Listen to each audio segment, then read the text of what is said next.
want to welcome you back to another episode of Between Us and Y'all. I'm Yasmin. I'm Nafeesah. And this is Between Us and Y'all, a safe space for mothers and their young sons to have healthy conversations.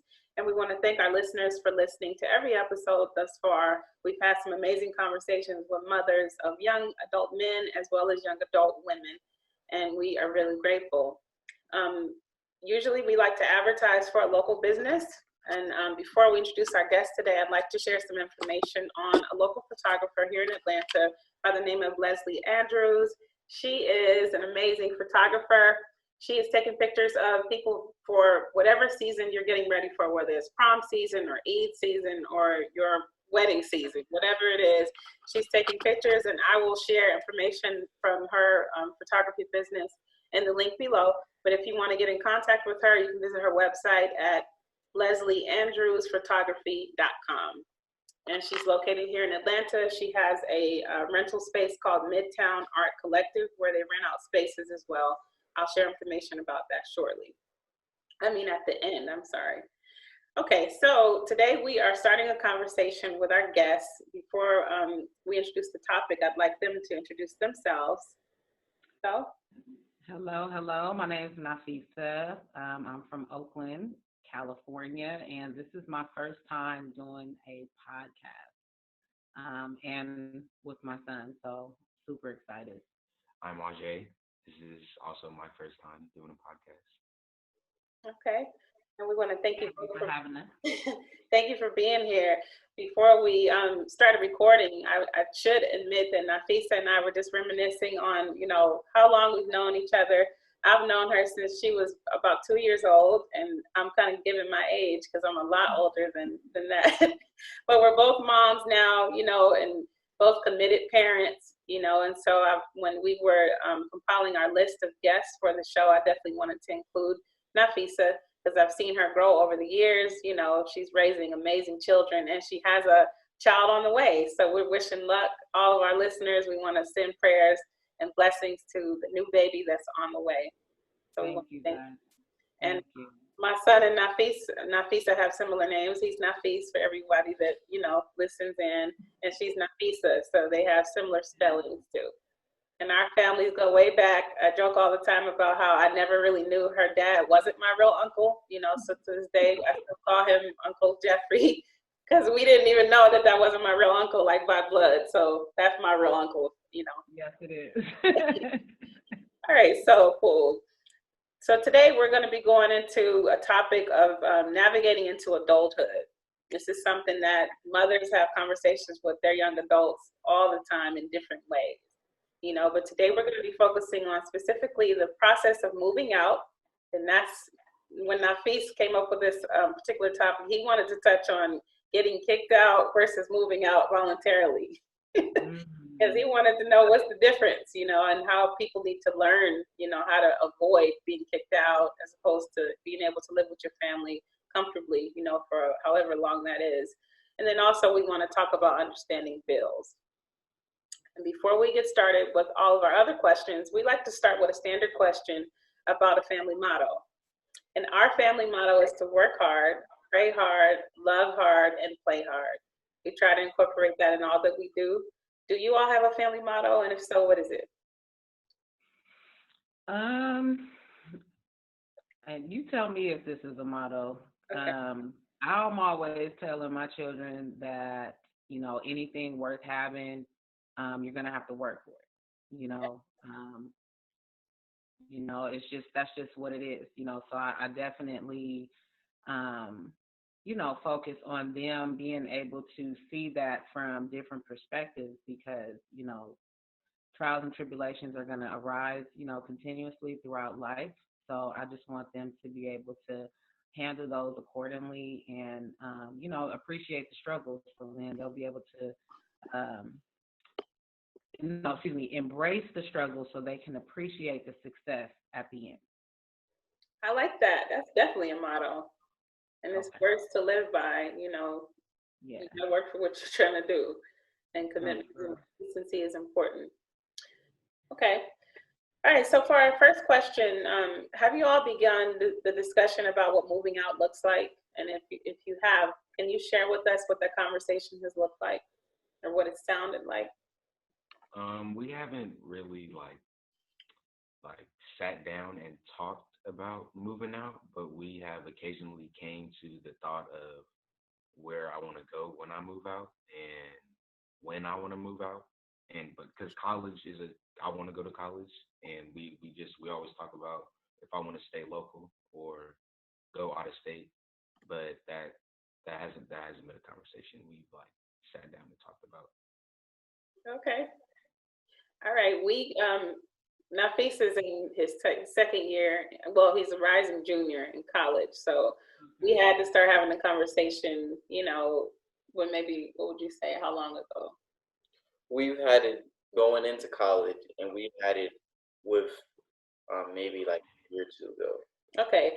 So it's a little different than your situation because you're still in high school, and I had an idea that he wanted to go away to college, you know what I mean? But I didn't know what that looked like afterwards. So I recommend to all of our listeners to start having those conversations, at whatever comfortable pace is good for you so you won't be so surprised. Because some moms and some dads, are not having a conversation at all. And then some young adults are just like, well, I'm just living here forever, or they decide they're going to pack all their stuff up and leave in the morning, and the parents are so distraught because they had no idea what the plan was, so. Right. It's always good to start a conversation and at whatever pace is good for your family. So good luck with that conversation. Thank you. Thank you. Thank you. You were going to say something, Nafeesah? Yeah, I was just going to say, I'm not one of those parents where I'm trying to like necessarily keep my child up under the wing, so to speak. Like I want him to venture out and spread his and see the world and experience life, from every angle possible. So we have had, now that I'm thinking about it, we have had some conversation about it and what that, may look like. But like he said, not a super in-depth, like we've touched on it, because he's coming up on his junior year in high school, that's going to go super quick. Next thing you know, he'll be a senior and then he'll be, walking the stage, God willing. So I want him to be, sharp with his movement, with his thinking, being a Black man in America. Right. We always got to make sure your next moves are your best moves. So, I've raised him to be independent in his thinking and to be a leader. He comes from strength and royalty. Mm-hmm. So I want him to live up to that, but feel good about it, as he's doing it, not just because I told him that's the right thing to do. It sounds like you got a good support system. So we wish you luck. Mm-hmm. However that goes, we wish you luck in that. And you too. Thank you. Thank you. All right, Nafeesah got the next question. With the next question, what is the general age of our listeners should begin a discussion with the young men or women about living on their own? What age would you say parents should start talking to their young adults about it? If you had to offer advice. I say about 15, 16. Why do you say that age? Because that's the age where you really start to like wanting to do more things. Because when you're like 13, 14, everybody uses that like you're so young, like against you. But when you turn 15, that's like a step closer to like 18. I was trying to like explain adulthood. Adulthood, under more responsibility. 15, 16 age, I would say. What would you say, Nafeesah?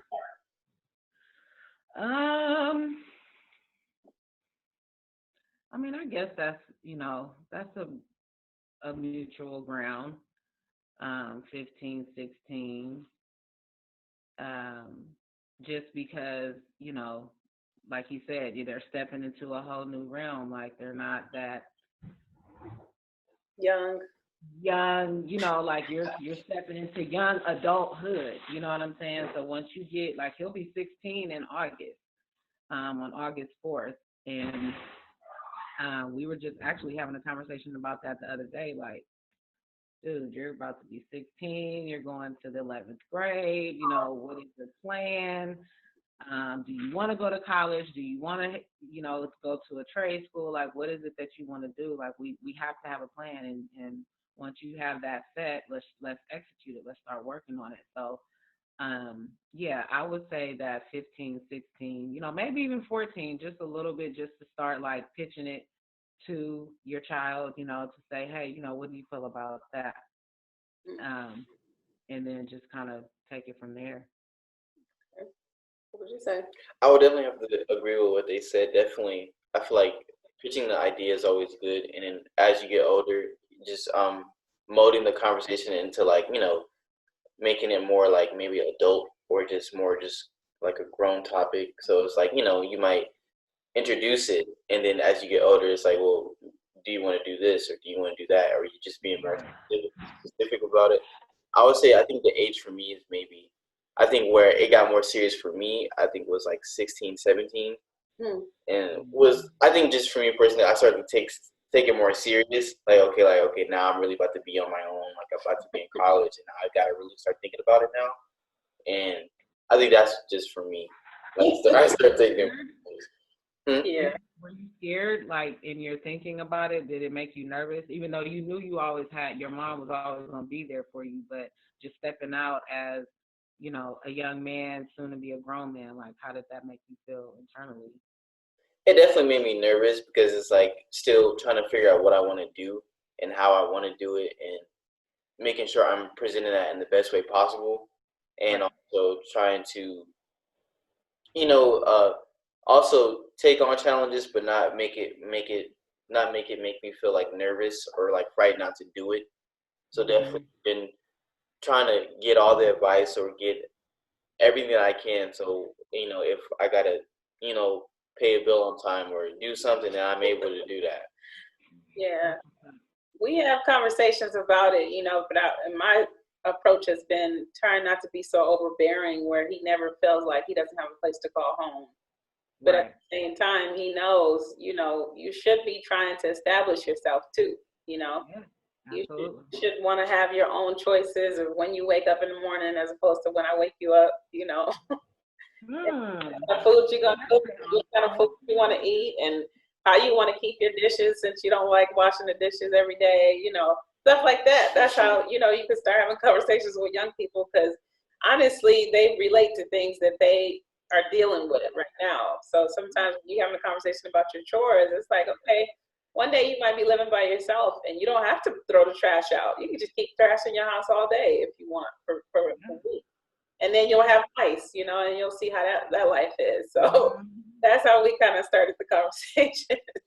Right. And we sound so much alike. Yeah.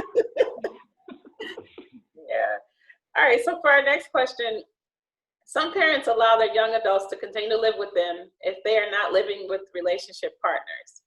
What advice would you offer to our listeners for families of this type, of this living arrangement, to allow for navigation into adulthood?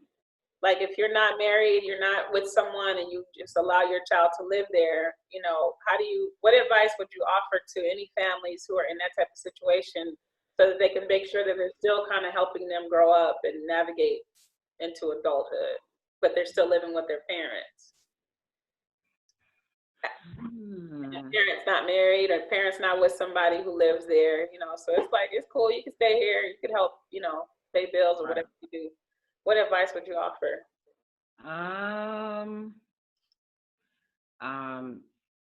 A conversation needs to be had. And, we need to start getting some bullet points down there to figure out, are we going left or right, up or down?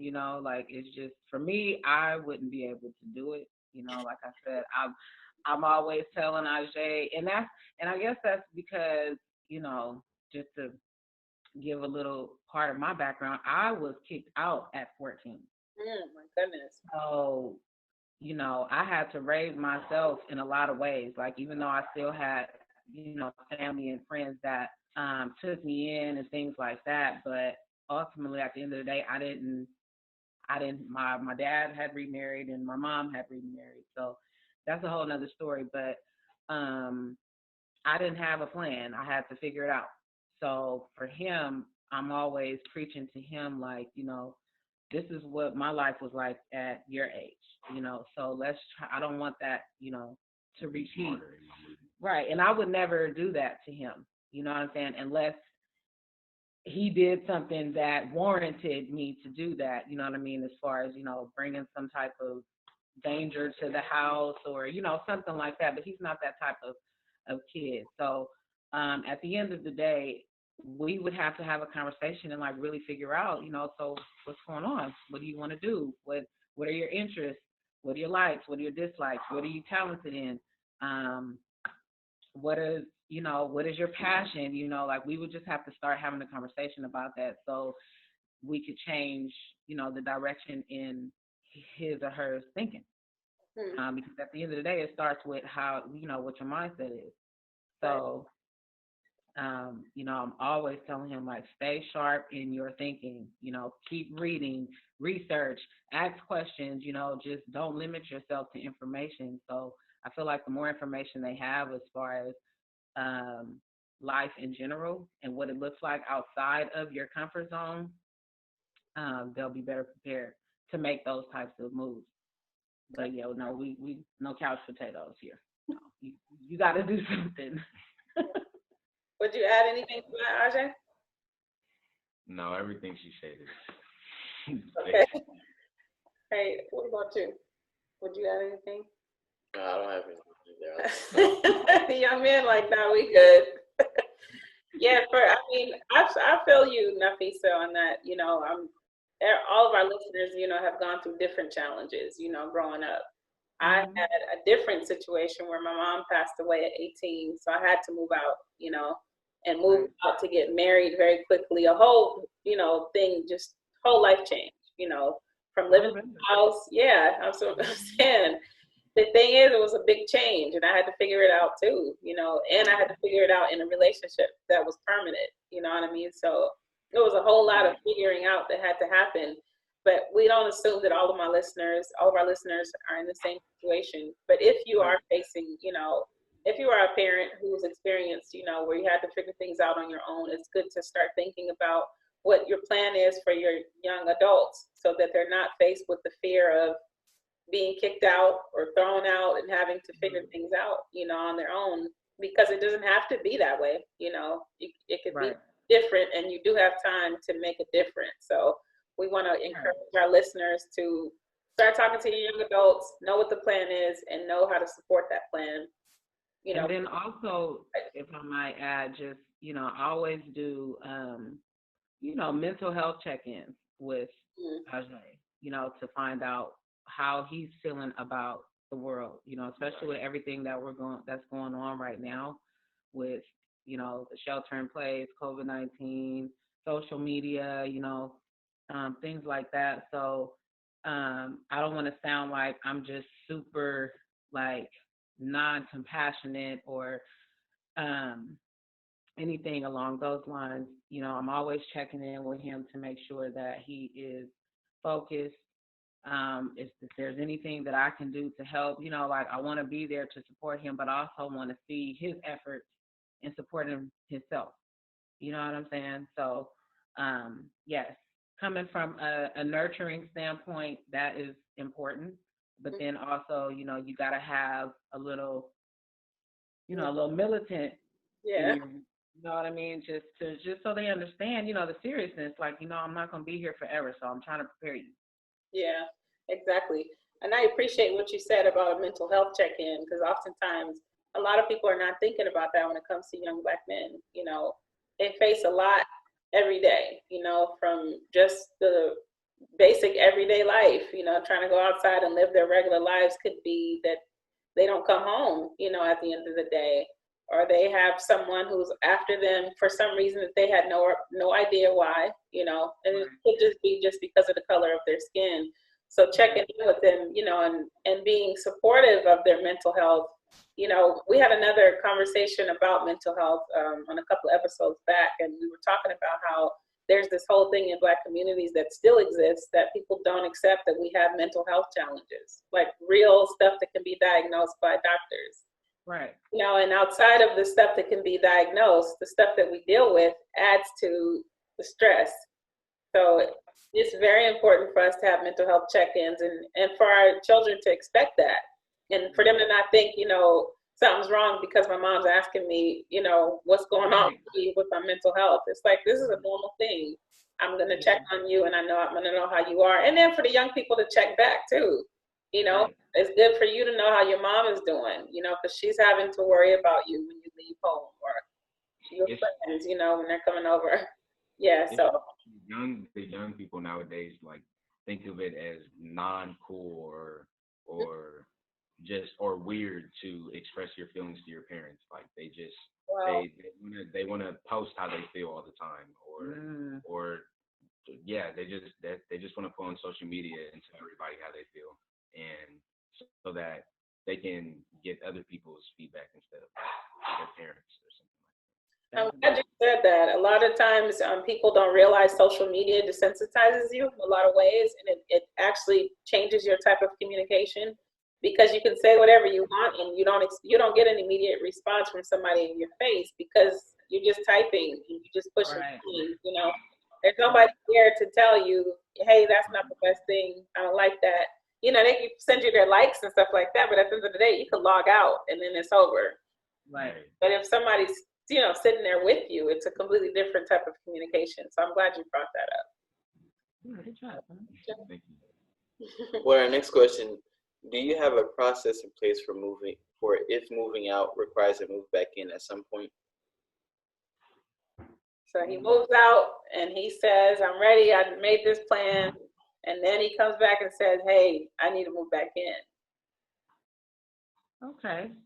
So yeah, that he's always going to be welcome back home.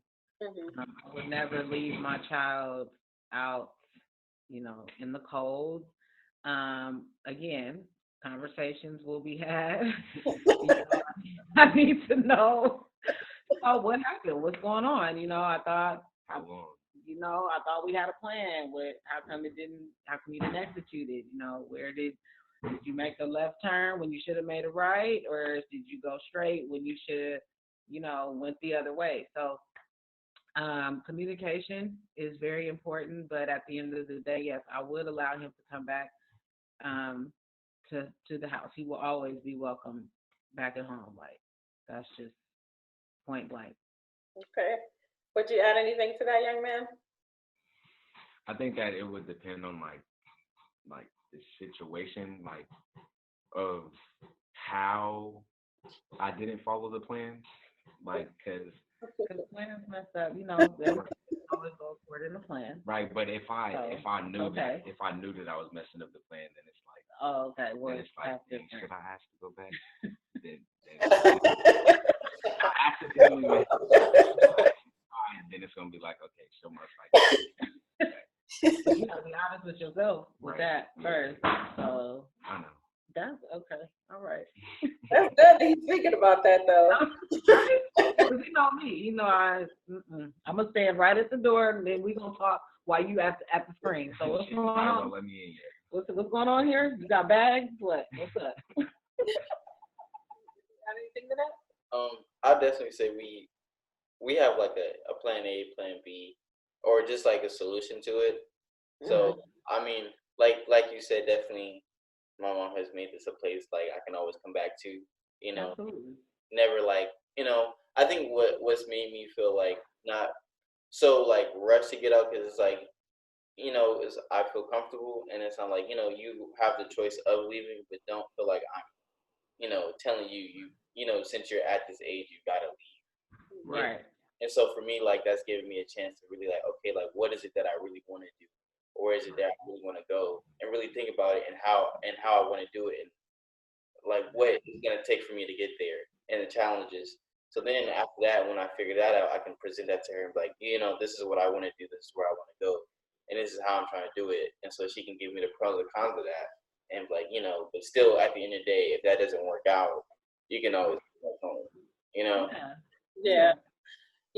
Our situation, you know, losing a parent at a young age changes how you move, you know. And I lost my mom when she was 18. I mean, when I was 18.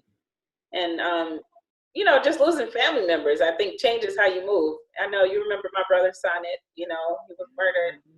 And, and I've had other family members pass away, but my brother was murdered when I was only 13, you know. And so Wow, you were only 13, yes? I was only 13 years old, you know, and he was only 20, 22 years old at the time. So he was real young, you know, and so I think because of that, my whole vibe had completely changed when it comes to being there for your family, you know, because you really never know what somebody's going through or what they need, you know what I mean? And so the thing is when it comes to this idea of Nafees ever needing to come home, he'll always know there's always food here if you're hungry, you know, there's always going to be love here if you just want to come chill, you know, there's never going to be a cold shoulder because I'm the one who carried you, you know, in my womb. Why would I ever, you know, treat you in a way like a stranger? You know what I mean? And so I always tell him, you know, the mother is the first teacher. And if I'm teaching you bad habits that have to do with cutting off family, just because you're a certain age, that's a terrible example, in my opinion, you know. So I agree. encouraging him and trying to teach him how to live on his own.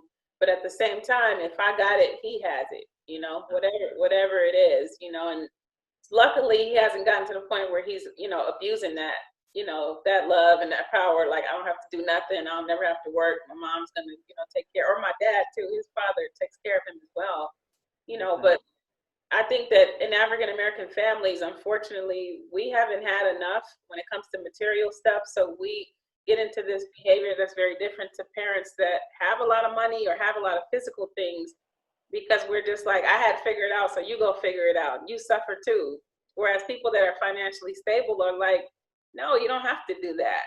You don't have to do that. Figure it out first. And if you need it and we got it, then I'll provide, you know, in that way, as opposed to you going and asking somebody else for it, you know. So I'm not wealthy, you know, totally as much as I would like, but I'm wealthy with life, you know, and I'm wealthy with love and consideration, you know, and family. So at the end of the day, I like the fact that he can rest assured at the end of the day that if all else fails, I won't starve. I'm not gonna be hungry. I won't be cold, you know. And if I'm afraid, I have somewhere to go, and he has a key, you know, to get in. And I think that's important, you know, for young men for sure, especially Black men, because you got a lot of young men who are homeless on the streets right now. Right. You know, facing homelessness, and they got family living in the same city as them. And to me, that's a damn shame. Honestly, it is. It is, you know. And I know, Nafeesah, you talked about, you know, if your son was to violate, and that's a thing that's real too. You know, you got people that violate their families to the extent that they can never return home. And so we just want to pray for our families to make sure we never face anything like that. So both of our young men will always have somewhere to come, and we'll always have a place to call home. Yeah. See, she gets it. All right, so for our next question, have you guys started a conversation about understanding bills and what that looks like? And if so, what does that conversation look like? She has me do a lot of reading, and she recently gave me this book called The Black Tax, and it's like about like African Americans buying houses or buying cars or trying to get a loan or something, and how different it is for an African American to get a loan and buy a house than it is for a white person. And so we haven't really had like a conversation on bills for me to really understand it, but she is trying to help me understand them by giving me this book. Okay, that's a good start. That's a strong start. Yes, that is correct. I did bought him a book to help him understand just what that looks like in the Black communities when you're trying to get loans, when you're applying for jobs, when you're, you know, trying to get a car. If your name sounds a certain way, you know, compared to another name, you know, and how we're stereotyped just based on those things. In reference to the bills, like we haven't, like you said, we haven't actually sat down like with a bill and said, hey, you know, look, this is the PG&E bill. This is how much we used on electricity. This is how much we used on gas.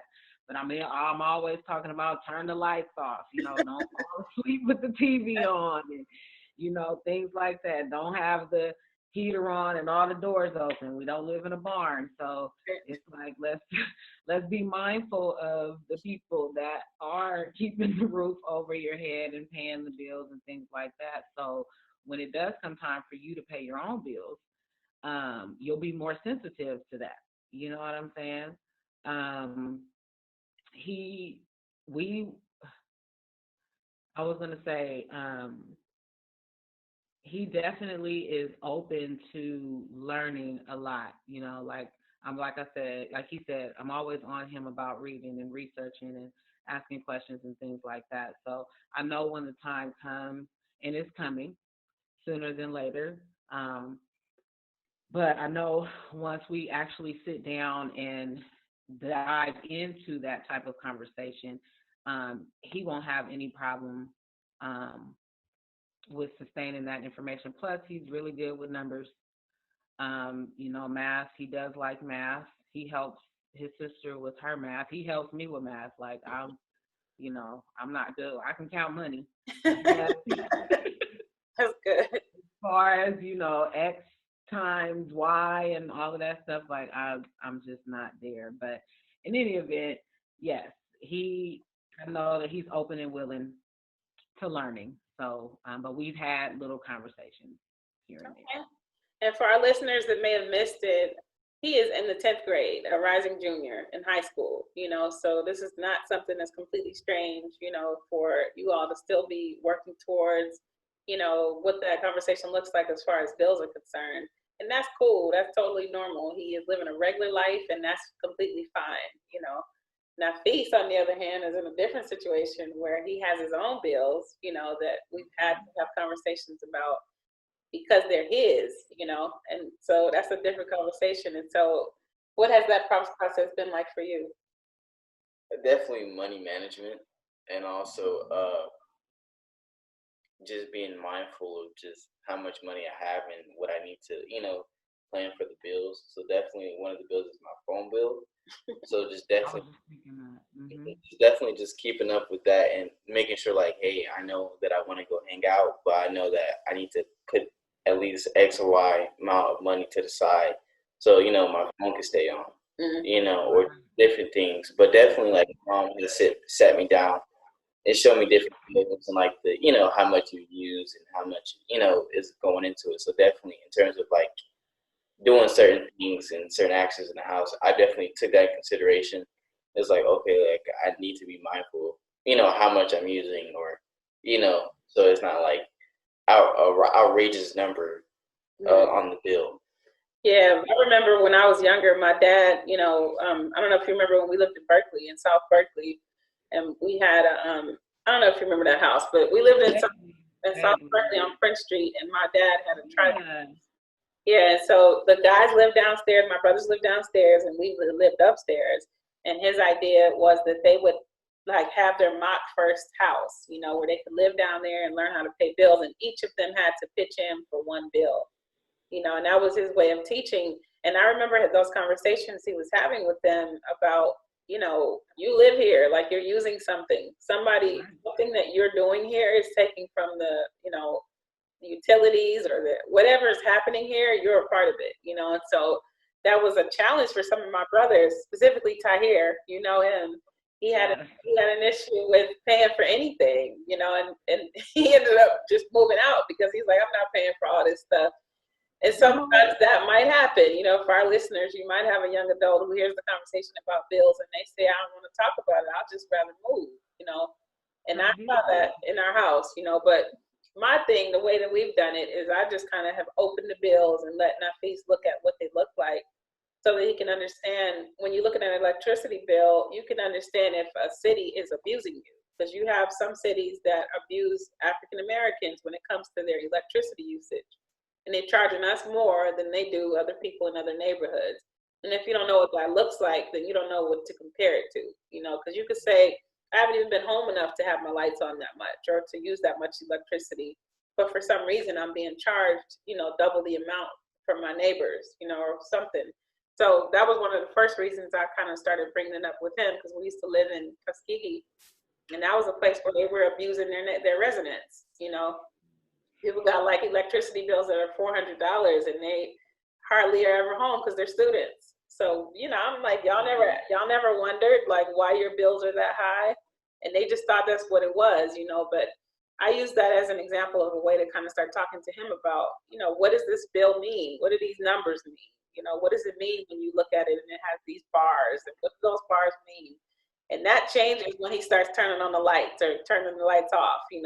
It's not me telling him anymore. He's actually thinking, if I keep this on this much, this is actually a lot of usage, Right. Then I noticed that when he starts thinking about him paying for that electricity, it's a completely different thing when it's his money.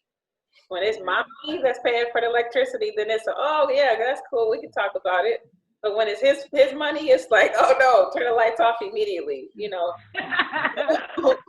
That's the thing. I start noticing a difference, and it's good to have a conversation so they can understand. If you got $50 in your pocket and you use $50 worth of electricity, you're gonna either have no lights or, something. Yeah, exactly. When did you start having that conversation with him? At what age? What would you say when we start talking about that? We lived in Tuskegee when he was real little, so it wasn't necessary. I'd say when we was in Tuskegee, he might have been like 6, but it was a different conversation. Like kind of how he said earlier, we've changed over the years about what information I share with him the older he gets.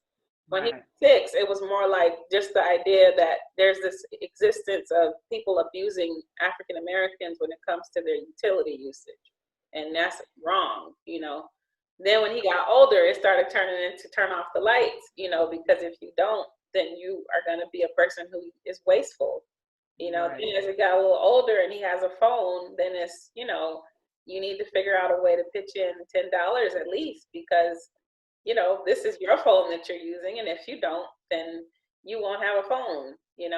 Now it's you have to pay for your phone bill, otherwise you won't have a phone. You know what I mean? So we started in stages, you know what I mean? But we started kind of young just because we lived in a neighborhood that didn't allow us to not have a conversation. That was the reason. But yeah, nowadays it's kind of like, he has to pay attention to that kind of stuff because he's, going to be on his own soon. And the worst thing is to be a person who don't know how to handle your bills at all, and your stuff's getting cut off, and, you come home and you don't have no water or something like that, it's not the best thing. Not at all. So what age would you all say, what would you say is a good age for people to start talking to their young adults about supporting bills in the home or being expected to pay bills, like to help if they're still at the house? What age would you say is a good age for that? Do you want to answer that?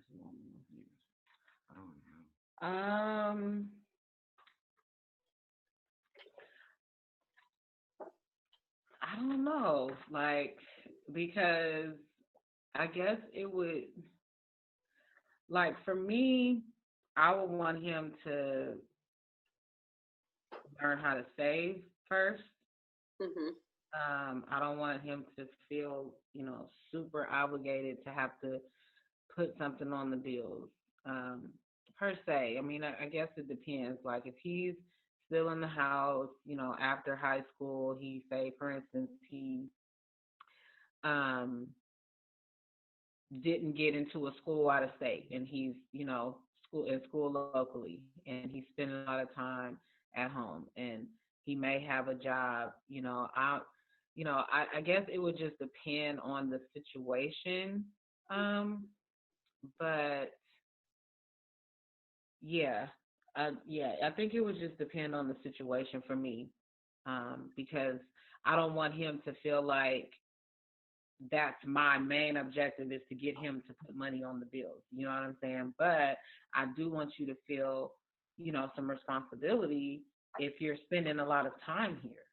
You know what I'm saying? Because, at 18, you're legally an adult, but you're still learning. You're legally an adult, but you're still a child to a certain extent. You know what I'm saying? So you're still a lot of learning to do, even though there are some advanced 18-year-olds and whatnot. But for me, it would just depend on the situation and, where he's at in his life at that time and where I am, financially. But I just don't ever want him to feel like he can um, take advantage. Like I want you to feel like, okay, mom, even maybe, I didn't ask him for anything. Here's a couple of dollars. I've been spending this much time here. Here's a couple of dollars on the lights, or here's a couple of dollars on food. Here's a couple of dollars on the water. I've been washing a lot of clothes. You know what I mean? Things like that. So I guess it just would depend for me. Okay. No, Over. I don't. I don't. All right, what about you? I definitely agree to what you said, Sis Nafeesah. Definitely, like if you spend a lot of time there, then you need to at least start putting in, because you're not a kid no more. What age though is that? Oh, I mean, like you said, like I think after college, or if you're going through college too, just if you're spending your time at home, definitely try to put in. But also, I think, um, I don't know about the age, but I know just at least having that conversation Based on the experience. based on the experience, and also just having that conversation. Like I think, like what my mom does to me is like, it's like a constant reminder, like, oh, you can help, with this or with that, and like for me, I was like, okay, like yeah, I can, like like Will you? yeah, that's all. But it's putting into my mind, because it's like like that is an option, and it's not like it's not, it's just me, like you said, is me choosing to do it, and so I think for me that's like there's been times where I want to do it, because it's like she's giving me the option to, and not saying like, oh, like I got it, you don't have to worry about it. It's like if you want to, you can. So I think Right. definitely. Yeah. Because we don't want him to be dependent on. I don't want him to be like dependent on a woman for anything. You know what I'm saying? Because you do have those men out there that live off of women, and they're okay with that, and the women are okay with that. I'm not. We struggled. We were homeless together. Like I was homeless for 3 years with my kids. So we've been through some stuff. So that's what I mean as far as like understanding, embracing the struggles, so you can be that much more appreciative, because I had to like work super hard to get us out of that transition. You know what I mean? Like it wasn't just me. I got 2 little people, and they both were under the age of 10 when we were homeless. So just, imagine that. You know what I mean? You got kids, and wow, why are we moving? When are we gonna get our own place? When we this? When we that? So I just have zero tolerance for it. Like again, it starts with conversation. We gotta just have those conversations. Yeah. So we can understand each other. We started having conversations about it when, like I said, he started having things in his name that he was using, specifically his thing, like his phone, or he started driving when he was 16, and luckily his dad, got him a car. I didn't have to do that, so I was grateful for that. But when he did have a car, I started saying, you're driving that car, not me, so you got to start thinking about how much gas you're using, since I'm still providing the gas money. And you're not, you got to know how much it costs to pay for stuff. Like you want to drive all the way around the whole city, but you don't have the ability to put any gas in this car. And so I always tell Nafees, take this time to practice, because one day you won't have the option to not, to keep your money in your pocket and not put it in a gas tank. You'll have to put it in there because you have to get somewhere, Right. So I would tell him, take this time to practice, because I didn't have time to practice, you know what I mean? But I know some families who do give their children time to practice. And I'm trying to do that for him, where he can know, like, this is all practice time, where you have money and you can choose to practice to do, important things that are beneficial with it, or you could blow it all off on some shoes, But when you live it on your own and you choose to put all your money on some shoes, you'll end up with no lights, no food, or no house, you'll end up on the street. So the thing is when I started putting things into perspective like that, I think it started helping him, hopefully, start to take it seriously, where it's like one day, I might even be alive, next year, who knows? And the reality is, if I don't survive, what have you done to practice to prepare yourself to be able to do the things that I'm doing right now that you're taking and, you know, just taking in, because this is just your regular life, you know what I mean? And so that's how we kind of approach the conversations, and not always, you know, in a morbid way, where it's like, you know, I could be dead in the morning, but the reality is I could, you know, and I say that often because I remember with my mom, we didn't know, you know, she was going to pass away in just a few weeks, you know what I mean? But we had to think quick, you know, and luckily my parents have, you know, prepared us, you know, for some things, but some things they hadn't prepared us for. So that's why we wanted to include that question in this conversation, because, you know, as our young adults are getting older, they do need to know what they're up against and what's out there. So it's not a huge wake up, you know, huge hard thing when they leave your houses. So that's right. Yeah. You want to get our last question? And for our last question is, do you guys have any other advice that you want to give on this topic that we haven't touched on?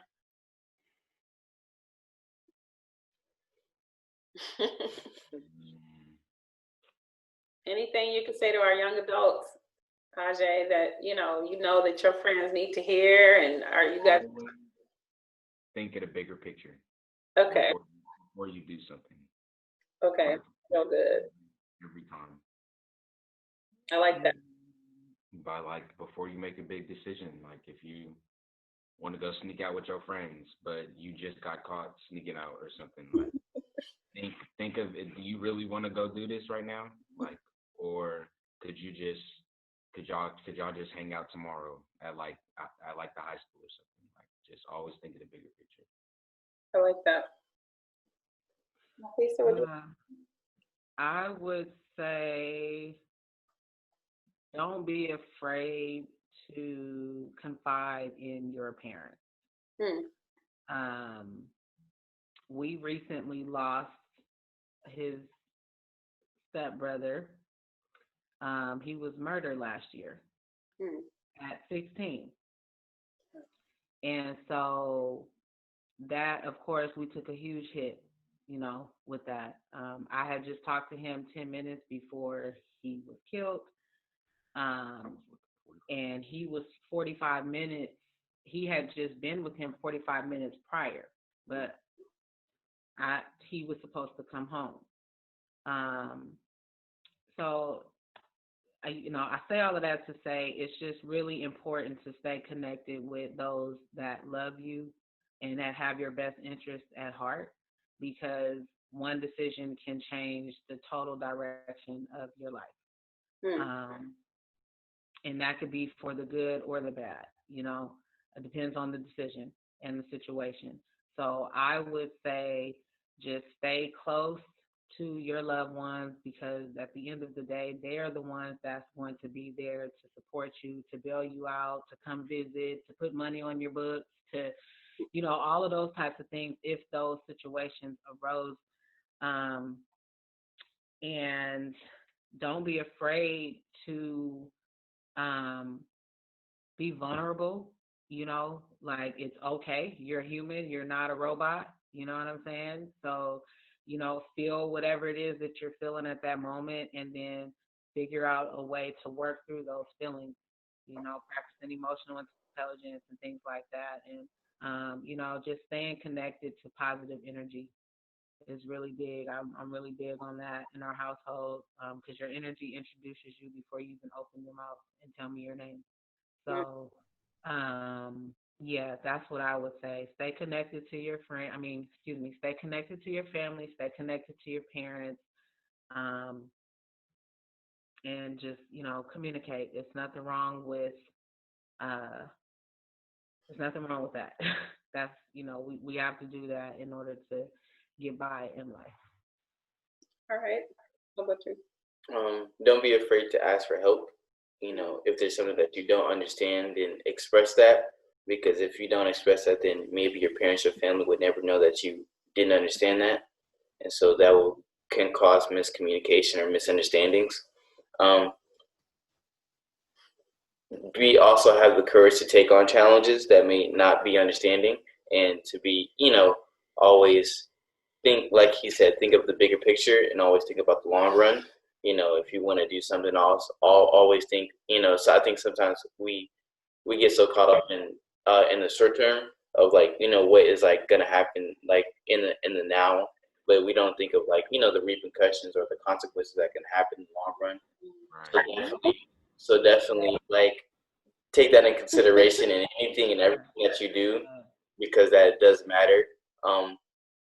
Support, your friends and family in anything that they do, if they want to invest into something or they want to move out or move in, definitely present that in the best way possible and the pros and cons of it.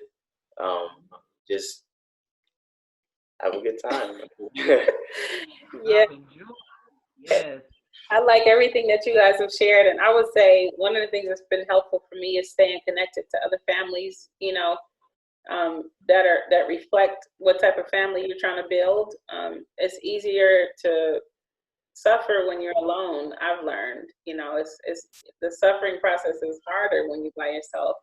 And oftentimes I forget that I have, friends that have similar lifestyles as me or lifestyles that I'd like to match, and I try to pair myself with them so that Nafees can have like-minded young men that he can hang out with, so he's not the only dude in his crew who's having these kind of conversations. You need to surround yourself with like-minded people, and the same thing for me. I need to have friends who are encouraging me to be a good parent and to be a good mother, and be a good friend and be honest and not just be a person who's taking all the time, and somebody who encourages me to be better, and so I try to find other families, and I'm not real big on big crowds and hella friends, but at the same time, I am interested in the network, you know what I mean? Absolutely. And so my network might include some people that don't look anything like me, but their lifestyles are very much like me.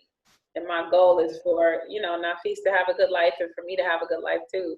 And to try and support my friends and family, so I would say that's something really important. And also to start having those conversations that you might be afraid of. Sometimes, people are very afraid of conversations because they've already worked out in their minds what's going to happen, but you haven't really given your young adult a chance, to respond. And so that's how this podcast even came about, with me and Nafees in our conversations. We just sitting around talking and realizing that, it's a lot of families that have no idea how to start conversations with each other because they just never have tried it, you know what I mean? So that would be my advice. Have those conversations that you might be a little bit afraid of. And sometimes if you can't say it, write it down. I had a relationship where I had this board I created where it was a side that said, please say, please don't say. Mm-hmm. That's something that might work for families too, where every day you can write on the board for yourself to the other person, please say this and please don't say that. And at the end of the week, you have to discuss whatever's on that board, but you can't erase nobody's stuff off. You have to allow them the chance to be able to write whatever they want to say on the please say side or the please don't say side. Because, you never know what you might be saying to somebody that they're like, I just wish you would stop saying that to me, Right, yeah. But at the end of the week, you have to discuss whatever's on the board, So I would say if you're a family that's having an issue with actually saying those things to each other, sometimes writing them might be helpful too. Okay. That would be nice. Yes. So this has been another episode of Between Us and Y'all. I'm so grateful to have had Nafeesah and her beautiful son here with us. We definitely want to support you all in everything that you're doing. We know that you're going to be an amazing rising junior next year and finish high school strong. If you end up in Atlanta, we're out here and we're available to offer food or whatever you need, rides, whatever it is, just though you have family in Atlanta, and we appreciate you both for being here. We want to lift up your brother in prayer. So can we say his name so that our listeners can also send some prayers for him too? Absolutely. Emmanuel Mosby. Emmanuel Mosley. All right, so we would lift Mosby. Okay. All right, so we want to make sure that our listeners heard that name, and we want to say his name, after this call is over, and we want to lift him up in prayer as we do with any family member, and to continue to do so. You have us, as family here, so please call on us when you need, and when you're doing our college applications, he can help you if you need any help. take time to actually invest in writing your statements. That's one thing that we learned early on. What's the college application that allows you to apply to more than one at a time? The Common app. The Common app, I think is what it's called. Look that up so that you can know. It allows you to complete one application, but it will send applications to various colleges at a time. Oh, okay, nice. There's also the Black Common app too. That sends it to all the HBCUs too. If you're yes. Yeah, so it's a much easier process for it. It's Black Common app for the HBCUs, but it's called the Common app for just traditional colleges that are not HBCUs. But we did that, and it was crazy because we put the thing in and was getting responses from schools we didn't even know we applied to. But that's what it does, is it sends the applications out, for you. So take advantage of that, and you can start looking at it now, so you can get an idea about what it looks like. And so it's not a thing that you're challenged with, because we looked at it for the first time, when he was applying, and we was applying at the last minute to stuff. So that's our advice to you. We wish you luck in everything that you're doing, and we wish you a healthy birth, Nafeesah, with your baby on the way.